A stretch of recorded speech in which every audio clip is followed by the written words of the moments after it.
Hello, welcome back to my channel. Welcome back to the podcast. This is the Let's Talk About It podcast. The less they say, the more I do. I am your host, Dominique Vanessa, and we are back with another episode. This episode is titled, What is My Identity After Sexual Assault?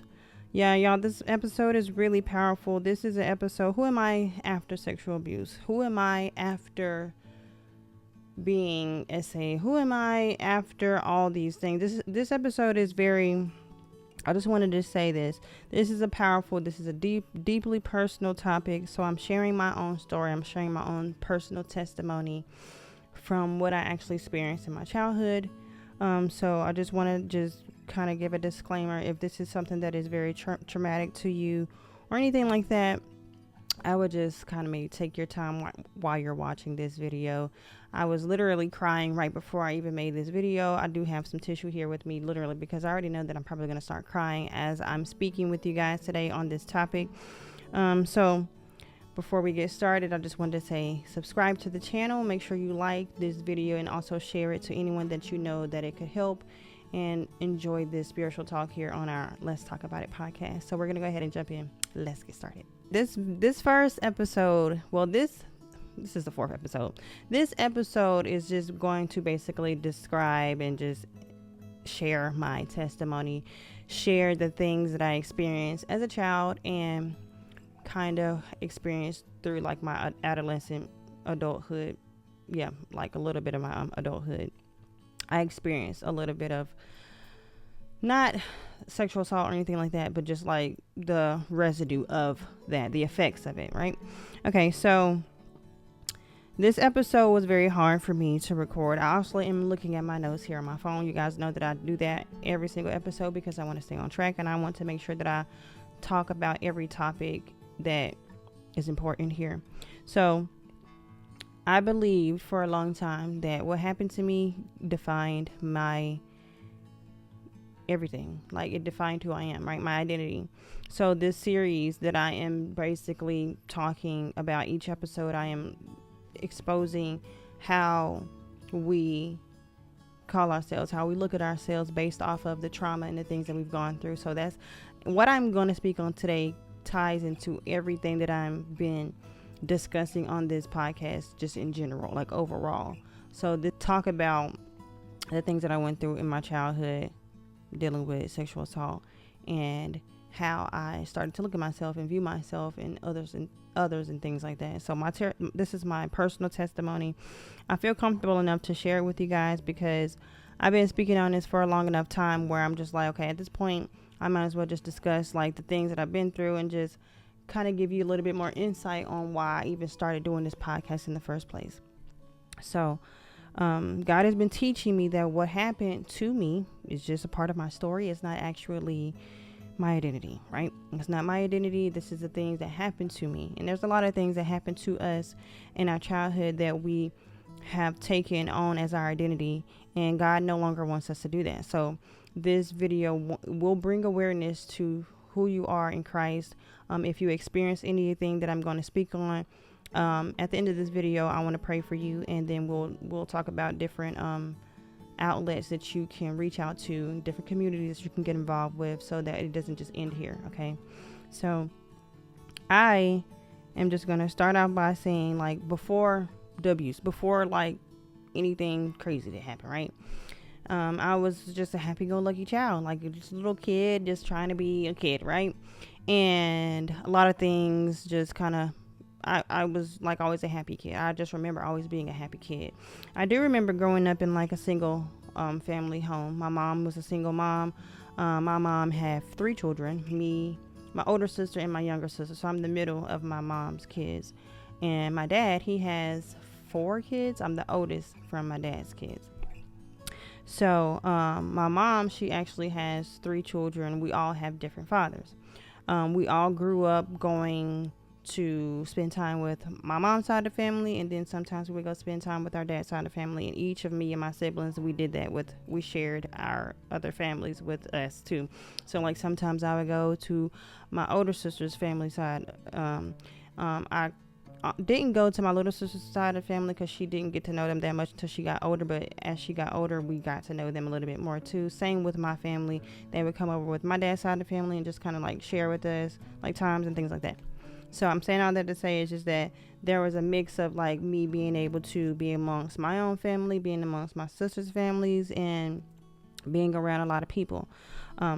So my mom, she did allow us to like go with family and things like that, but she also allowed people to come around her and things like that. I'm not going to go into much in depth about like every little detail that happened to me because I've already spoken on this topic on this channel, but I took that video down because I was in my head about it and all that stuff. And I also said that I wasn't going to talk about it, but I feel like me speaking on these things is more healing for me, and it's also helping others, and God is kind of placed this in my heart to talk about it and speak about it with you all. So that's what I'm here to do. So going back what I was saying, my mom, she allowed us to be around other people.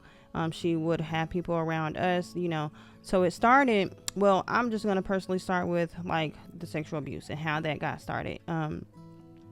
My mom, and I love my mom. Let me just say this, like I love my mom, and it was so hard for me to make this video because of the fact that I do love my mom so much, and I never want to come across or never want to speak on a topic and then others view my mom in a certain light and anything like that. Like I love my mom. My mom did the best that she could with what she could have during that time frame, and as an adult, I understand that, and I love her dearly. Like, so at the end of the day, this is not about tearing down anybody in my family. This is not about tearing down my mom or even the abuser at all. This is just bringing awareness and sharing my testimony. So I just wanted to say that because I know a lot of people will have their own opinions about a lot of things, and this is kind of why I didn't want to talk about it, but here we are. So yeah, my mom, she dated a guy. So this is how much pretty much happened. Like I got essayed. I'm just going to say that because I don't know how YouTube works here. And say when I was small, this happened multiple times. It was not just one time. It was multiple times when it happened. My mom was actually was dating somebody, right? And this person was around me and my siblings and things like that a lot, pretty much every day. And it got to a point where it was just like, because my mom, she's always like lived low income. Like I'm just gonna be just saying it. We've lived in low income all of our life, and when men would come around or just people that she would date, they would be taking care of her. Like she was taken care of very well, and so the man that would take care of her was somebody that was kind of like a predator. And I'm not gonna say any names. I ain't gonna say anything like that because that is just, I'm not gonna do that.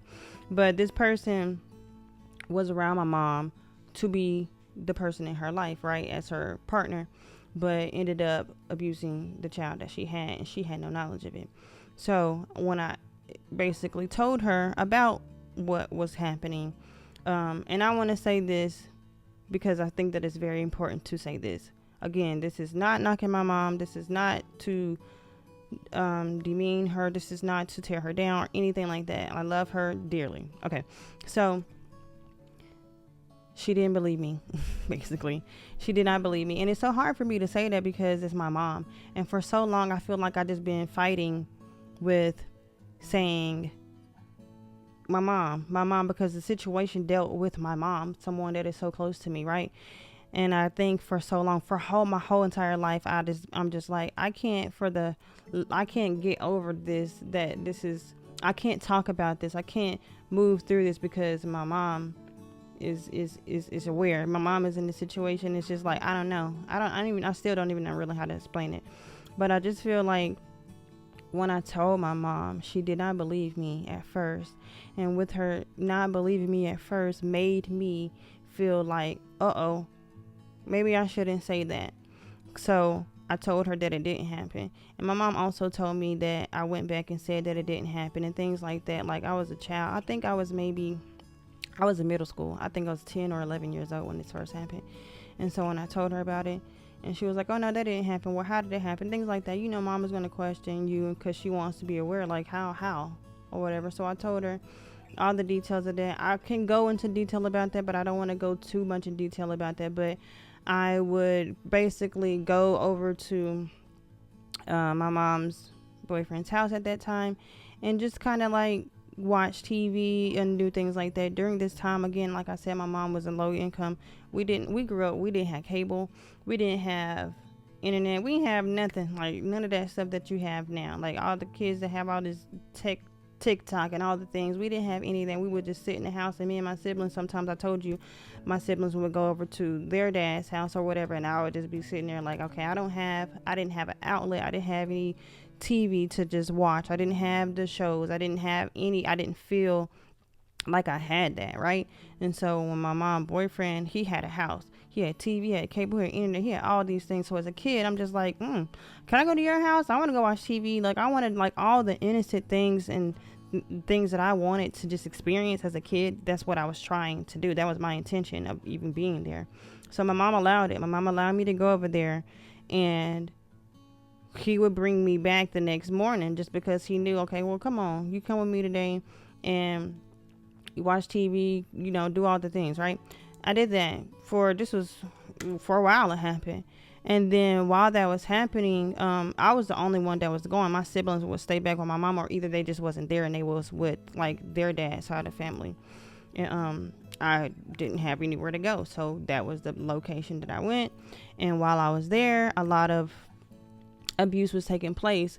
And it happened multiple times before I had even said anything to my mom, because first of all, I didn't even know how to tell her. I was just like, I don't know how to tell her that somebody that I didn't understand anything because I was too young, but I knew something wasn't right.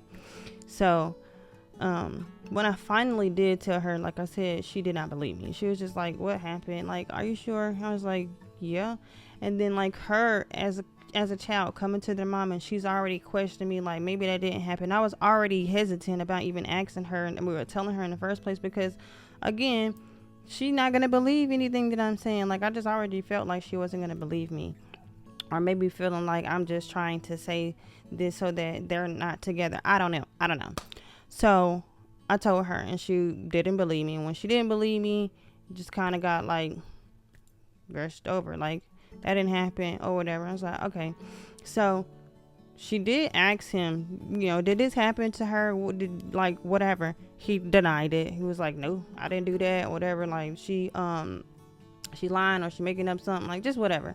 And I'm just thinking in my head, like, okay, she came to me with she didn't do this, so this didn't happen. So I'm just like, all right, but it did happen. I don't even know how to really feel, but I did tell her like it did happen. Eventually, I don't know if it happened on the same day that I told her to, or if it like a week had went by and she just kind of like, okay, let's talk about it again. Like, we talked about it again. I can't remember, but I do know that during that time frame after me telling her, I lost confidence in a lot of things. Like, so the main things to take away from this is that when I told her about the abuse, I immediately was shut down. Like, that didn't happen. So I immediately closed off. Like, okay, maybe that didn't happen because you saying it's not happening. And I am wrong for saying that, and I immediately accepted that. Like, I accepted that because this is my mom. Like, I'm not going to tell my mom nothing because she's mom, right? And as I grew older, I'm about to cry. I started to just like, I did not view myself in a good way, because what happened when that happened was a lot of things happened in my mind. Like, this is my mom saying that this didn't happen, so I have to accept this, right? So I accepted it. I kept quiet, didn't say anything, and I just allowed things to just happen. So my mom was still around him. He was coming around every day like nothing happened. And so after that, and after me explaining that to her, now I don't even know how to feel. I don't feel comfortable. I feel unsettled. I just didn't. And I'm too young to even tell her or him, this is crazy. Like, I feel weird here. Like, the words, I know how to say that now as an adult, but I didn't know how to say that then. So feeling weird and feeling comfortable when he come around, I would literally go to my dad's house. I mean, not my dad's house, but my grandma's house. I would go to my cousin's house and like just stay over there. Literally, I was over there every weekend. But then when I come back home from the weekend, because I'm just over there for the weekend, I come back during the week He's there with my mom. I'm just like, oh my gosh, okay.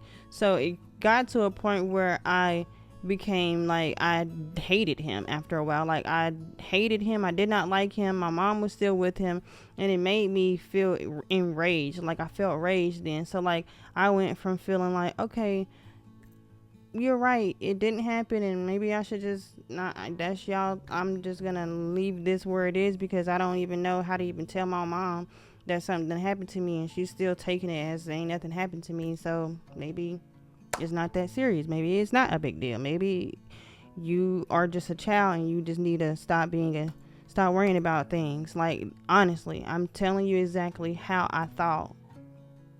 And I went about my whole, like, and we talking about being a teenager, like, you or a kid when that happened and going through a teenager. I had no therapy. I had nobody to talk to, had nothing, no outlets. And this, at this point in time, I hadn't even told my cousin.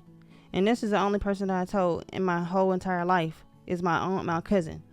She was the first person that I told outside of my mom. And when I finally told her was because I was genuinely like, at a point where I was like, I'm tired of coming over here every weekend, and I know when I leave here, I'm gonna go home and I'm gonna feel like I don't even want to go there. So I told her what happened, and then she was just like, I told her, say, don't tell nobody.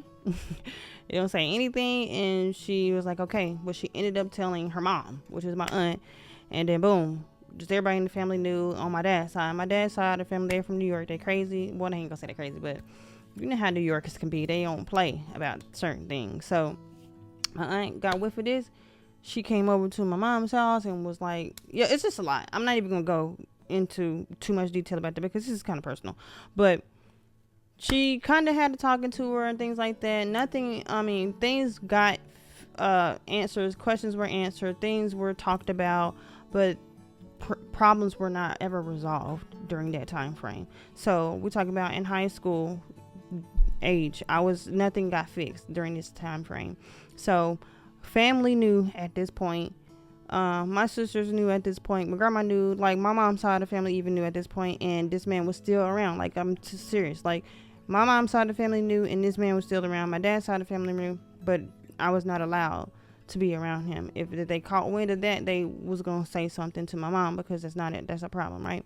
So, anyways, that never happened. I still was allowed to just be around my mom, be around my grandma and all these other people. Nothing was fixed, is what I'm basically trying to say. So words were said and things like that, and understanding and trying to figure out, but nothing was actually fixed, right? So going to high school, and I'm literally feeling all these things from my childhood. So my identity is looking like not knowing who I am, feeling very abandoned, feeling very like don't feel like being at school. I was skipping a lot. I think I told y'all this, I don't know, but I skipped school a lot in 9th grade, 10th grade, 11th grade, 12th, like, I mean, all through high school I was skipping. 9th grade specifically, because I remember it was too fresh for middle school. It was right when it was happening. 6th, 7th grade was right when it happened. I know 8th grade I was just whatever. I hated middle school. I was ready to get out, and all of these things play into what I was dealing with. So my mindset was not right. So when I got in high school, I just didn't want to be there. Like, I just literally did not want to be there. I didn't want to be there, but I had to be in school, obviously. So I went to class, obviously. But sometimes in school, I would get bullied just based off of like how I look, things like that. Girls would try to like say things about me or whatever, and made me feel a certain way, and just bringing like triggers and traumas back because of maybe the ways that I was feeling when my mom kind of like, oh, this ain't, like, just having that negative type of energy around me. I just couldn't deal with that. So I skipped school throughout the day because I just didn't feel like being at school. I didn't feel like I was being accepted by anybody at school. Like, I genuinely never felt accepted by anybody. I had one really close friend in high school. Her name is Brittany. She was literally my best friend. Like, we grew up together basically, and our families know each other. But she was like one of the first people that kind of really just helped me kind of maneuver through high school, because of just like her light and just things like that, how she showed up in my life and how she made me look different, or made me feel different. This was in high school though. In college that was a little bit different. It changed a little bit. And In high school, I also had a best friend named Erica, who is awesome. That is literally, it's like my sister.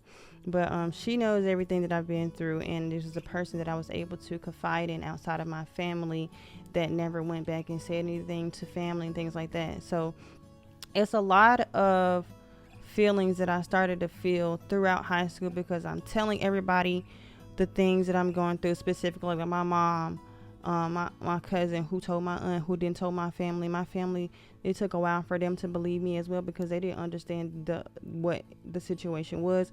And then another thing is they heard it from somebody that's not me. You're hearing it from my cousin. You're not hearing it from me. You don't hear me coming to you and saying, hey, this is what happened. This is why it happened. And then why I'm telling you why it happened. Because now I'm at a point where I feel very comfortable. So that's why I even have to tell you. Because I don't really feel like I have to tell you, but I'm telling you.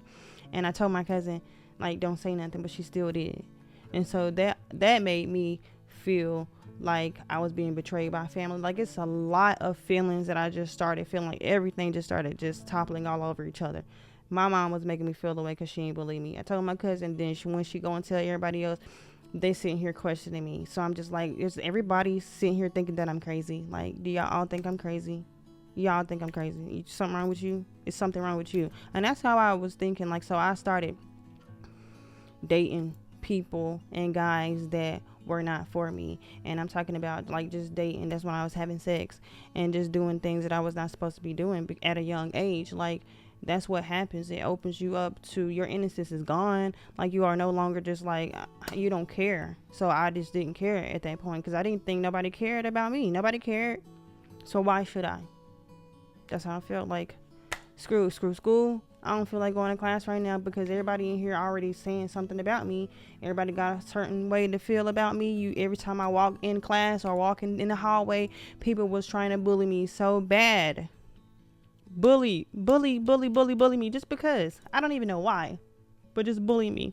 I told my sister, I think I was a freshman. I told her, she was a junior. I was like, girls keep trying to fight with me. Girls like every single day come to me saying something. I hated high school. I hated high school with a passion because of the things that I experienced from my childhood and just people and things like that. So I allowed, when I got in high school, certain people that could say things or do things to me. It affected me because I went what I went through. And so skipping was like one of the things that kind of helped me to just get some relief. I don't have to be around these people. So you know what? I don't care enough about school because what am I getting there? Every time I go there, what am I getting? I get hate. I get some type of evil faces or somebody just don't like me and I'm just there. So I wanted to not be there, right? So I was skipping and doing all this stuff. And then after a while, I was just like, I don't want to skip. I actually want to go to class or just do things differently. I don't even know how that started changing, but I never skipped enough classes where I was failing. It wasn't like that. I was just like, I was tired. And, you know, I went to Reynolds High School. If you're from Winston, you know, Reynolds has got that little tunnel. You go under that tunnel and you can literally just walk down the street. And I walked, walked down that tunnel and walked down the street and just left. And then when I felt like coming back, I came back. And I would sometimes go to my friend's house that lived literally right down the street from my high school. And this is something that I just had to do to go through what I was going through. And this is so real. Like, and a lot of people don't understand that we didn't have therapy. We was low income. So where am I going to get therapy from? What outlet? But I had to get that out. Otherwise I would have probably exploded in school. I probably would have been in class just sitting there not doing anything. Then would have got written up for, like, it could have been a whole lot of other things, but the void was there. Like, it was there. Nobody was there to tell me that what I went through was okay. That moment had already passed.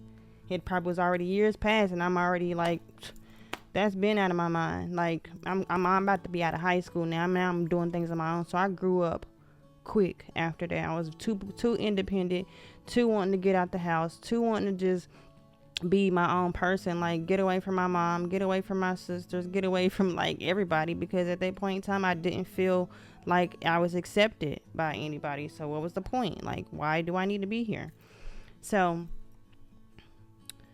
went through that, and then eventually I graduated from high school. I did go to college. I'm going to say this, that during the time, like, we'll be going in high school and we'll be being in high school and just going through all those motions, I did transfer high school because I was telling my mom, like, at this point, I'm still living with my mom. I still love my mom, like, but I'm still going through the things, like the emotions of what I experienced. So I told my mom during this time that I wanted to change schools because the school that I was at was, I just genuinely felt like I would have skipped every single day had I been there. Like, and that school was more predominantly black, so like the community of people there was just more, just, I'm telling you, it was just way more negative. Like, I just could not deal with all that. So I asked her to transfer me to another school in another area.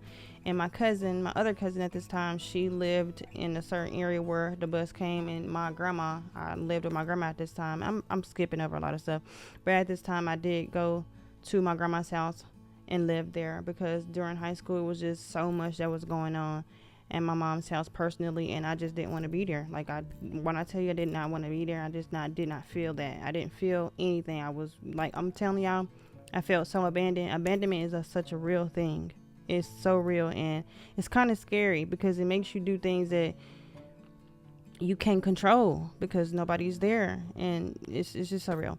So end up moving in with my grandma's house. Moving into my grandma's house during like my high school phase, and she would drop me off at my cousin's house when I went to a different high school, and this is where I ended up graduating from. It's called Mount Tabor High School. So if you're from Winston, Tabor is really kind of like a mixed school. It's some black and a little bit of more white too, but it was a mixed school, and for me that was a little bit easier. Okay, it was a little bit easier. So when I went over there, I was just like, okay, maybe we ain't gonna get these looks. Maybe we ain't gonna have to go through all this. Maybe I ain't gonna be trying to fight everybody. Like, I mean, seriously, when I was at Reynolds, everybody wanted to fight. Like, I got in so many fights. There's like, this is ridiculous. Like, what am I doing? Trying to fight with everybody? Like, I didn't have time for it. So I was like, I'm over this. I don't want to get suspended no more. I don't want to, like, I just didn't want to be a trouble kid no more. So went there thinking that was gonna be a little bit better. I mean, it was a little bit better. Still got a little bit of like drama from females. Obviously, I've always experienced that with females. Like, I've always experienced some type of negative or hate from a female my whole life. Like, it's never not happened. So I dealt with that, and but I never really skipped school there. I didn't skip school. I just didn't know how to be accepted there a lot. And I know during college, like, not college, but high school, I was just like that last 2 years, I was really trying to hone in on like focusing on college, like still more so being independent and being by myself. Like, this is still not a healthy mindset because at the end of the day, I was still wanting to be away from people. I am trying to run away and get away as far as I can. So I'm looking up schools to get far away, which is fine, like do those things. But my intention was not really to be at the schools that I didn't have a clear plan on what I really wanted to do, and I just was like, I just want to go. Like, I don't know. I'm free now. I can be an adult. I can be accepted here. Like, I don't know. And those are the thoughts that I thought. So I went to college. Went to 2 colleges and ended up finding out that was not what I wanted to do. I went to Fayetteville State and also transferred to A&T. I did 3 years of undergrad and dropped out my junior year. I had 1 more year left to. So I just stopped going there, and when I finally got back into like myself and trying to figure out what I want to do and focus on myself, I dropped out of college and I started to like kind of focus on doing music, things like that. I did not have any kids at this point in time, and I was just trying to focus on music and figuring out what I like to do and what makes me happy and enjoy those type of things. That's when I ended up meeting my kid's father, but we'll get into all that later. But this first half of the episode, I just wanted to more so discuss the first part of the abuse, and then like how it affected me afterwards, and just kind of like how it played into a lot of other things in my life. And it's definitely gonna have to be a part 2 to this. So the next part is going to discuss like my identity with my first husband, who was my kid's father, and my second husband, and how all of those relationships have tied into my divorces and starting this podcast. Like, everything has literally turned into this right here. So I want to share that on the next episode. But for this episode, we are done with this episode. I do want to just say thank you so much for watching. I didn't even cry like I thought I was going to cry. I just want to end it by just basically saying that I do not want you to take this and take anything that I say as like me hating my mom or hating anybody in my family, my friends, my cousins, anybody that is close to me, or anybody that I've shared these experiences or anything like that I've been through. I love my family. I love people that I have went through life with, like I genuinely do, and they mean a lot to me. And I just wanted to say that. So the next part of this is just, if you are someone that have experiences, just understand that this is not something that I just got over. Like, I'm doing air quotes, because getting over something is not, is just getting over, you know. It took me a while. It took me years. And obviously, I feel like it's taking me to this moment. I am, 35? It's taking me until my age of 35 to finally accept that that isn't my identity. It was something that happened to me, and I can now live in just who I am. And this is why I speak on this, because me speaking on this is bringing awareness to that shame that you may feel, or that doubt that you may have about yourself. And I don't want you to. Okay, God doesn't want you to either. So I pray that you can feel the love that God has for you to feel in this moment. You can be confident and be reassured that God is for you, and God has not forgotten about you. God's seen everything that has happened to you. He has been there through every single situation, and He wants you to know that you are loved, and you have always been loved. You have always been loved. Always know that. He's saying it to me now. And I want you to understand that no matter what you go through, everything has a purpose and a reason to it, and to trust God throughout all of it. And even though things may happen, and He does allow certain things, He is teaching you and also the people that are around you a certain thing. And once you open your eyes to whatever He is teaching you and taking you through, then you will be healed, and you can be transformed just like I am. So I pray that He does open your eyes, and He opens your ears, and He starts to heal your heart and heal your wounds and heal your scars of all the things that you experienced as a child and the things that you still might experience as an adult. So I pray that God covers you and protects you and continues to love on you like He's doing for me. So I thank you so much, and we just thank you, and we love you so much in Jesus' name. Amen. Thank you so much for watching this video. I am so honored to be here to share my story with you guys.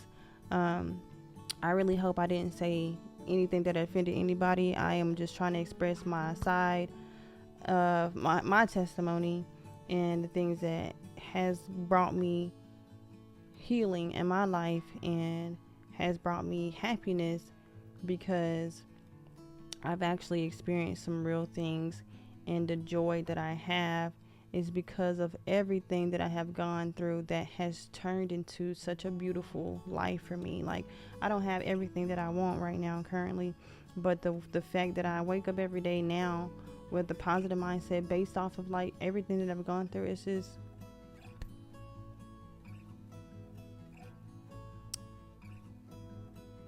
it means so much to me